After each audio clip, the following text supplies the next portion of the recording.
semana 3 vamos fazer a correção da atividade. Lembrando que essa semana nós vimos e refletimos sobre os limites da ciência, a importância do questionamento de uma razão que pode até ser em benefício apenas de alguns ou de um poder centralizador. Vimos a importância até mesmo dos saberes que são populares, que a gente chama de senso comum, que é preciso ter essa relação entre vida cotidiana e ciência. Refletimos sobre a influência do capital financeiro, muitas vezes direcionando as pesquisas para serem instrumentalizadas para um governo que pode estar manipulando essas pesquisas à força da ciência.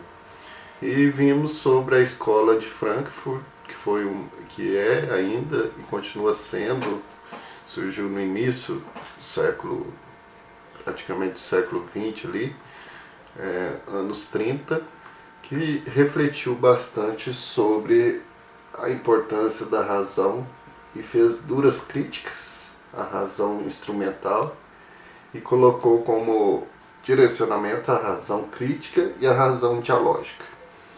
Então, nas questões dessa semana, muito tranquilo, mas importantes para a reflexão nossa, a relação entre filosofia e ciência, que até tem um ramo da filosofia que chama filosofia da ciência, que tem esse papel de refletir a importância da ciência na humanidade. E quais que são os objetivos, métodos, se estão sendo utilizados mesmo para a libertação do homem, para ajudar o homem, ou apenas para a dominação de um grupo. A primeira que nós temos aí, um dos papéis da filosofia é refletir sobre a ciência, perguntar se ela está a favor do homem ou contra ele, questionar quais interesses ela possui, se tenta dominar o homem ou não. A filosofia tenta analisar as condições, os objetivos, os resultados das pesquisas científicas. Aí nós temos uma obra muito famosa do Goya, que chama O Sono da Razão Desperta Monstros, bem antiga, de 1799. Aqui ela não está aparecendo a obra inteira, né, que falta um pedaço aqui, que na internet vocês podem achar ela, que mostra muitos outros tipos de pássaros, porque aqui está aparecendo apenas corujas, mas tem morcegos, vários pássaros da noite, em que o homem aqui está chamado o sono da razão, que o homem representa aí o despertar da razão, e essas corujas, que num primeiro momento parece que estão feias, né? Mas o objetivo delas seria até acordar o homem da razão. Então seria o objetivo da filosofia de acordar esse homem para que os outros pássaros monstruosos não o devorem ou não façam parte aí, não produzem ideias, no caso aqui são as ideias monstruosas, né? Então até uma coruja eu destaquei aqui, até uma delas, as corujas representam então a filosofia, uma delas está tentando até parar esse sonhador que está ocioso, que não está produzindo nada, e pegando um porta-lápis para que ele possa se despertar e realmente possa olhar aquilo que possa ajudar o homem na sua integridade, né? Então o enunciado fala a relação entre o enunciado, que lá em cima dizendo o papel da filosofia perante a ciência, e esta imagem indica que a resposta correta é a letra B, que a razão desperta, quando ela está desperta, pode ver se a ciência trabalha para humanizar ou dominar o homem. Então a razão, que representa aí a filosofia, não questionar, então ela despertada, ela vai estar observando se a ciência, lembrando que aqui é a razão questionadora, né?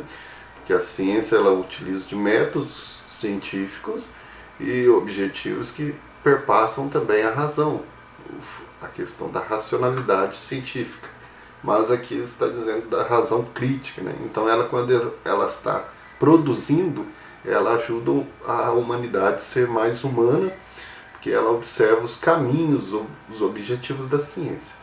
As outras, você vê que tem destaque aquilo que não condiz, né?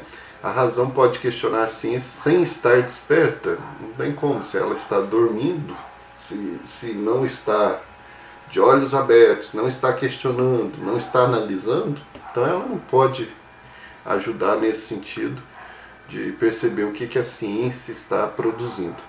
O sono da razão desperta emoções, nada a ver, aqui não está dizendo a emoção, muitas vezes ligada ao instinto, à vontade de viver, mas para analisar e observar a ciência precisa de métodos, precisa de análise, e isso perpassa a razão e não as emoções.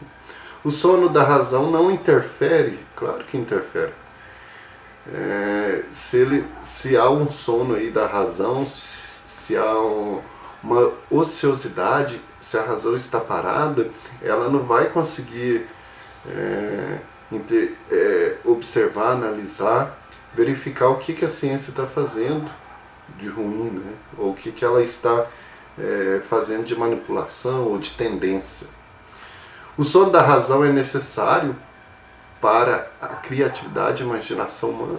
Não, claro que não. O sono da razão ele acaba atrapalhando nessa criatividade, porque é a razão que ajuda o homem a ser mais humano.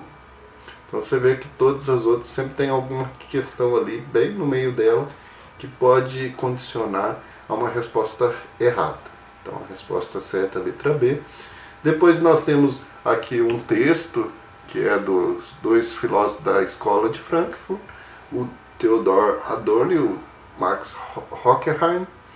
Então eles fazem uma crítica da razão, principalmente a razão iluminista, contrapondo aí o que elas podem produzir, né?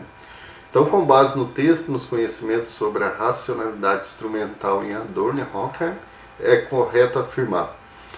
Nós temos aqui como alternativa correta a letra E. Por quê? Porque contrariando porque a crítica lá do texto, então ele faz uma crítica à tese do projeto iluminista. Então, contrariando a tese do projeto iluminista, que opõe mito e iluminismo, então o mito, agora a influência da religião não se dá mais, porque o iluminismo mostra esse despertar da razão, que agora não se baseia mais em religiões, em narrativas folclóricas ou até mesmo narrativas aí, que tem a base sobrenatural ou tem uma base hierárquica. Agora a sociedade, o homem, ele pode ser com a razão dono do próprio destino, não precisa de instituições igual a igreja para controlá-lo, para olhá-lo como uma mãe, mas ele já é maior de idade, segundo a razão, né? maior no sentido de ser autônomo.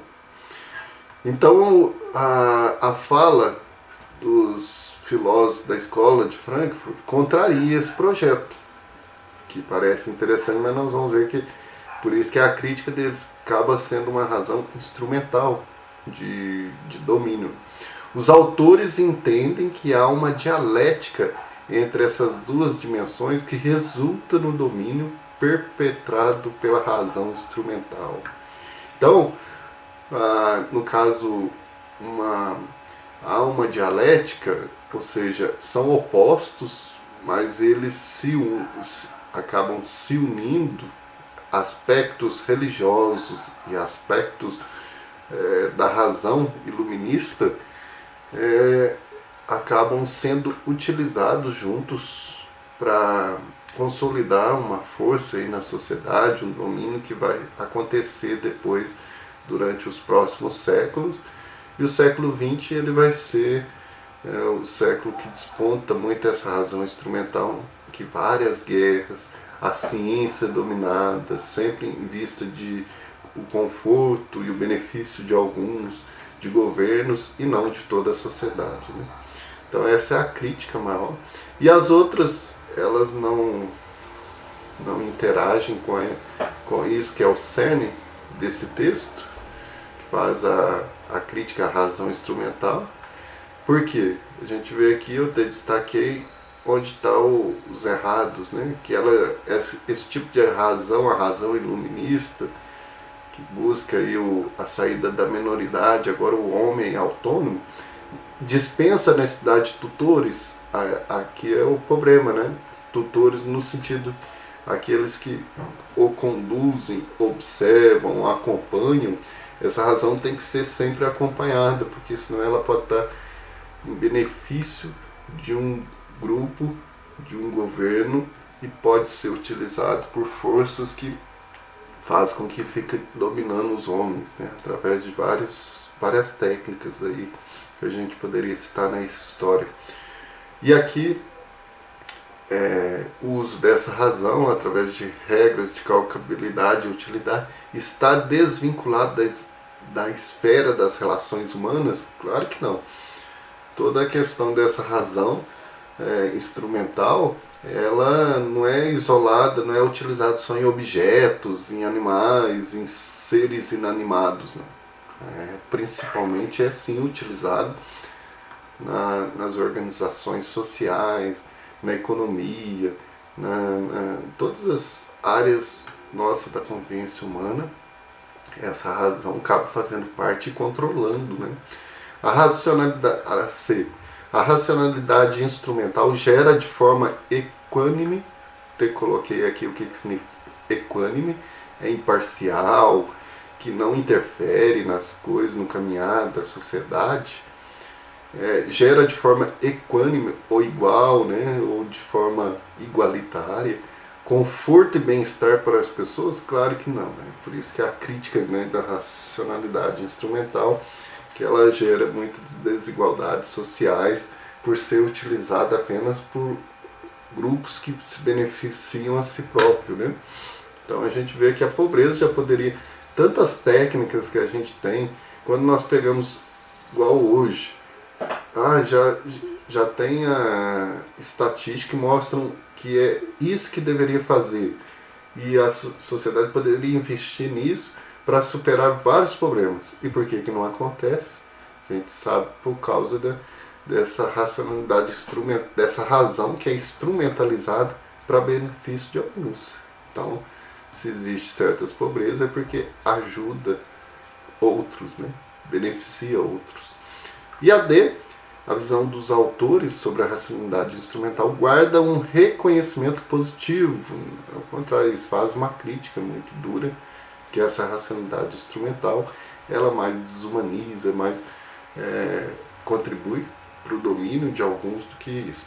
Então a letra E é a mais correta, é a que está mais de acordo com a crítica que a escola de Frankfurt, nas pessoas, nos filósofos de Adorno e Horkheim, fazem sobre a razão, que vem aí desde o iluminismo.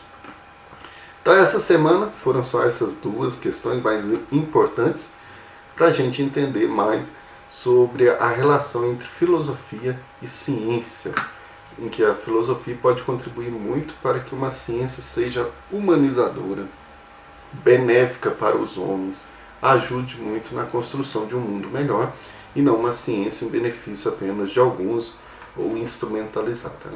Bons estudos, até a nossa próxima aula.